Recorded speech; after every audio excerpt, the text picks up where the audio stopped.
because what we're looking for is for deeper relationships. And when we speak about a balanced life, one balanced church life, balanced family, balanced business, workforce life, we're looking for a balance.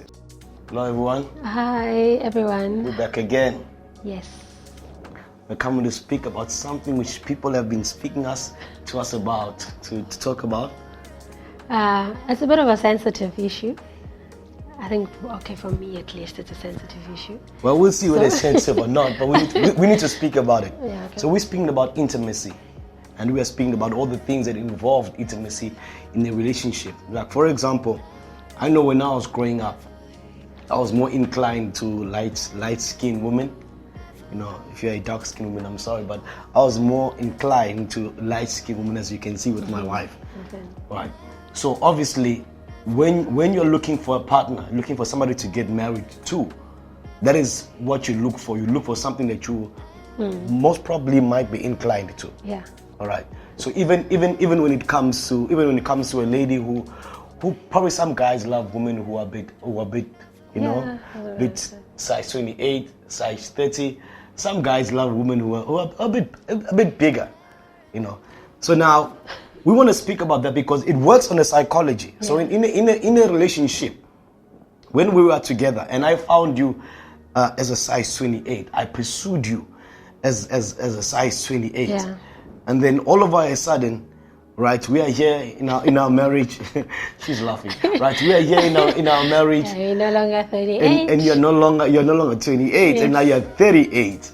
Right. So how do we deal with that? Because I believe somehow it has to affect psychology, has to affect performance somehow. So maybe you can go into it. But now you forget the reason some of those ladies or some of us are growing big is because of the kids that we're having, right? Okay. Yeah. So, but anyway, so we had a conversation or some of the guys I was talking to about this, and I actually didn't realize that it's actually kind of like a sensitive issue. As much as yes, we have babies and yes, we've gained weight, but it's that one thing we would say, what are you doing about it? What are we doing about it? Because some of the guys felt that somehow it's like you don't respect them. But are those? Let's speak about excuses now. For example, right? For example, she's got 3 children, by the way, right? My wife has got 3 children and she still looks this good. So I'm saying now, most women, or so I say some women, they act as if they are the only women who have ever felt pregnant in the world. Yeah. You know. I think okay, now I'm going to talk about myself. It's when I was pregnant, I think with the last baby, Ella, I saw a white lady at a gym at about 8 months pregnant, and she was gymming, and I was thinking to myself like, wow, okay, she's still gymming at that age, at that time. Whereas Tina, some of us in our culture, we just become inclined to eating more. Yes, that one is a big one. Baby is craving for everything. Baby is craving for burgers. Yes. Baby is craving for pizza. Baby is craving for everything. Is it the baby or is it the mother? Then I think what my doctor said was, how big is the baby's stomach? And I know we had a lot of fights with my mother because every time she would come and then she would expect me to be eating, and I'm like, no. How big is the baby's stomach? So I actually kind of like realized that some of the things that we call craving and we call, some of them is actually even us. So in other words, some of that excess weight now from that eating during that period. Yeah, it's very difficult to shed it. That is now the excess weight. So the baby will eat whatever it needs, that portion. Then the rest stays with you. Yes. And then you have to now begin to work with it. So now. And either working with it is the most difficult part, because I have seen so many. I've got friends that after pregnancy and after having babies, like gain kakulu, and now after to have to really shed the kilos, it's not as easy. And it's either now you have to put in the extra work that nobody wants to do and leave it like that. And when we leave it like that, then it's like one of those things that you just have to accept myself. He's too lazy. Like, oh, auntie. Well, let me speak. Can I speak for the guys? Okay. All right. So for the guys, don't you think just alone on a normal day there's so much temptation, as you know, all around the world. So for example, now if the guy finds you 28, size 28, that was his inclination. Mm-hmm. So now you're a size 38. Don't you think then, I'm not saying that's the case for everybody, but I'm saying, don't you think the temptation becomes even higher because now the guy, as he's walking everywhere, right, the inclination is always be size 28. Yeah. I'm not giving guys license to cheat. That is a bad thing. Well, maybe we'll deal with that subject some other day. But I'm talking about now in terms of inclination, like I'm saying, I was inclined to light-skinned women. But how many people actually communicate how they feel? Okay. Because now I could have gained and you would not even say anything. You're just looking at me and saying. And also, it's a two-way street because I believe that somehow if you had to help me, let's go to the gym together. Let's do something, because it's not easy for me to gymming alone. It's right. But it's not only the ladies, right? Yeah. The guys also. You also gave a right, one pack. You had a 6-pack, now you've got a 1-pack. So the guys also. Yes. In terms of now how the guys also lose themselves in that particular process. So I think it goes wide because it affects performance, because we are speaking about intimacy here. Mm-hmm. So in terms of the bedroom, so that's where now that thing comes in, whereby we switch off the lights, and now you can't touch me there, don't touch me there, and you are conscious of yourself, because you don't want your guy or you don't want your lady or to look at you. So I think psychologically it affects performance. Well, I have to agree with you on that one. So I was speaking to one of my friends, and she called and she was actually laughing about this. We were laughing, like thinking like, okay, she's never thought of it that way, because I think after the clip that you made the first time for the introduction, she was speaking to her husband, and her husband and then she was asking her husband, so now do you actually like all those G-strings and whatever? And all along, this guy has never actually said anything about it. Okay. Or was like she just assumed that he's fine with how things are. But now she was saying like now, the guy admitted that there's certain things that he would have loved, he would love to see more of, or to see. So I think also it's that whole thing of communication. And well, so now we are opening up this conversation and communication in homes. So those who are watching, let's start having this kind of conversation. Yeah. Because we want to spice up, right? We want to spice up that place. We don't want it to be mundane. Like imagine if I'm talking to you now and I'm saying, "Love, I just love you." That's mundane. That's boring, right? But you want to spice it up. You want to take it high. You want to take it lower.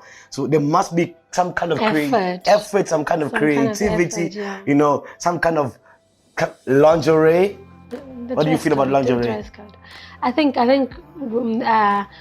Yah's prophet was always playing about I'm a Christian. Like, the joke is always telling about the guy, whenever he wants to do something with his wife keep on saying that I'm a Christian. So I think that's that misconcept. Somehow we have made as intimacy side of things in marriage as if it's a sin. Okay.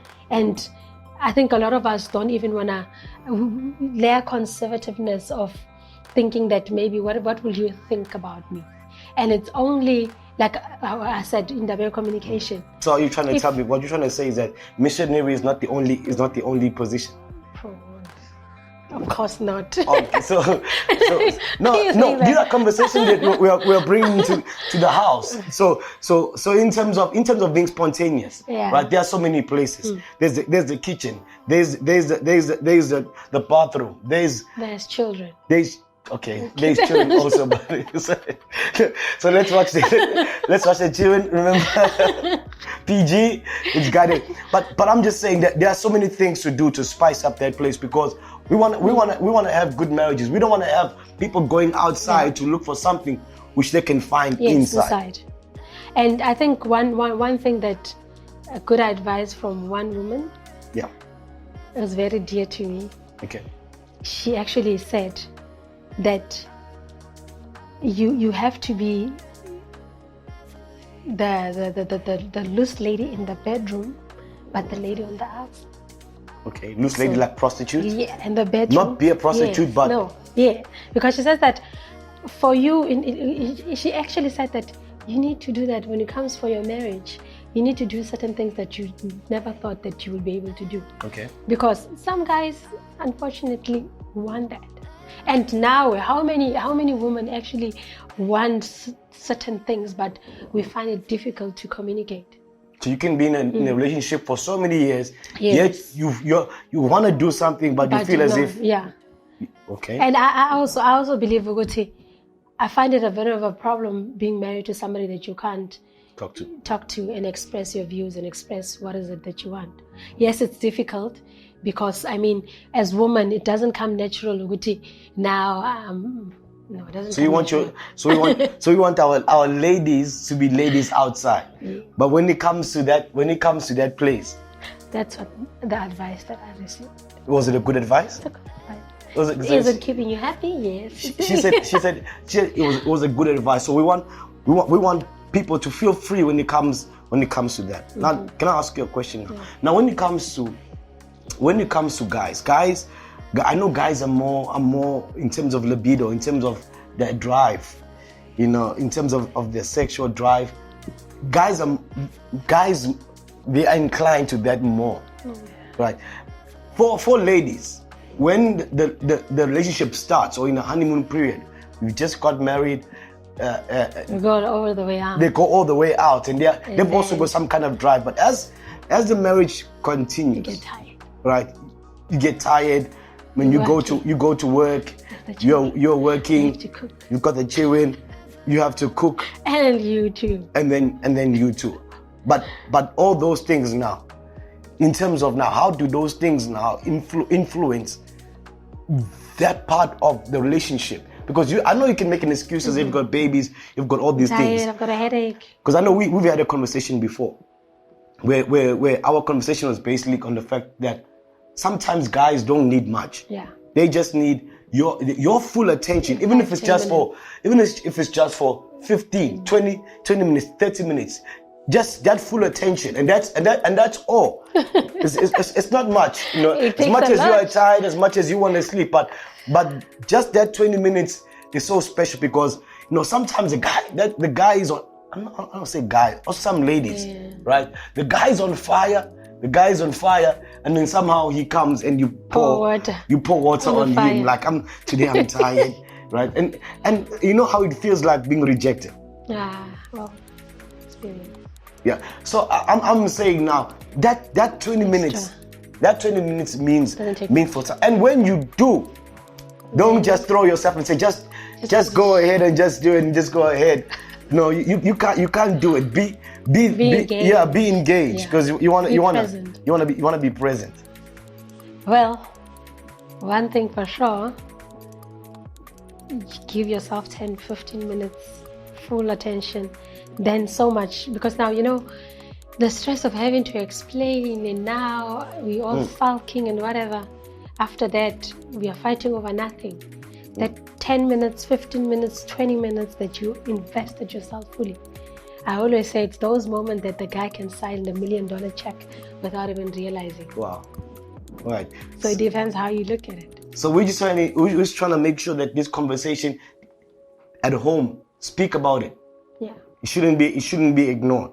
And I think for me, one thing that has also been a problem.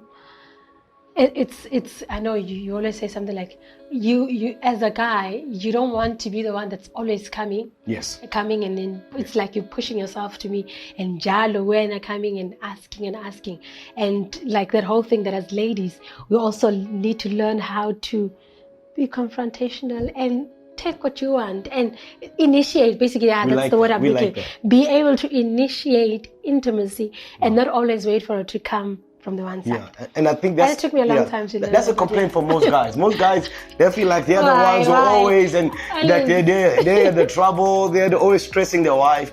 But when the wife does that, you don't understand what it does to the marriage. What it does to the guy. All right. So not only that, but in terms of now in that place, I want to say a secret place, but in that space, get the lights on, get some mirrors, get some dancing. You know on. what Miles Monroe, Dr. Miles Monroe said? Yeah. Said that when he used to come from all these business trips and whatever, and his wife knew that it was arriving, and that day she would put a blue light. He says that, when he walks in and the light is blue, wow. you know that all gates are open. He just goes, and that's like his whole trip made. Just by that little gestures, and going that extra mile from the wife. Okay. So that helps. I know for our marriage, just to encourage people, it's not only the intimacy. It's not only it starts during the day. Like for example, my wife on our Thursdays, that's our date night.